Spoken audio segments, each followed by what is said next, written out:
this is a 2005 Suburban. Customers complaining that the fan speed only works on 4 and 5, so 1, 2, and 3 are in op. So if you have a fan, a blower fan for your air conditioning system that is not working on all speeds, most likely you have a problem with the blower motor resistor. Now the resistor looks like this. As you can see, this one looks all burned out.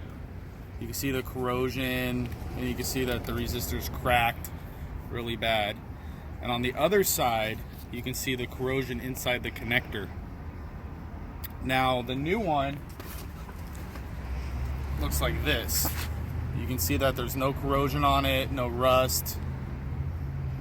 Connector's fine, or the female end. Now a lot of times with these resistors, the actual connector where it mounts right here will be melted. So you have to replace the connector also.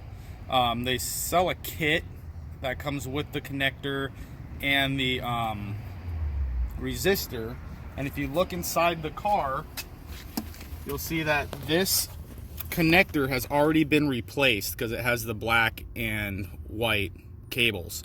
So this is actually the second time the resistor has gone out on this vehicle. Just the connector's a little corroded on this one, so I'm going to clean it up. I'm not going to charge the customer to redo his connector this time. I think I could just clean those contacts up and he'll be fine. So I thought that would be a cool little video for you guys if you have a problem with your blower motor. This isn't just for Chevys, this is also for Fords, and basically all cars use this type of system. And usually you can get the resistor and the connector as a kit, but not always.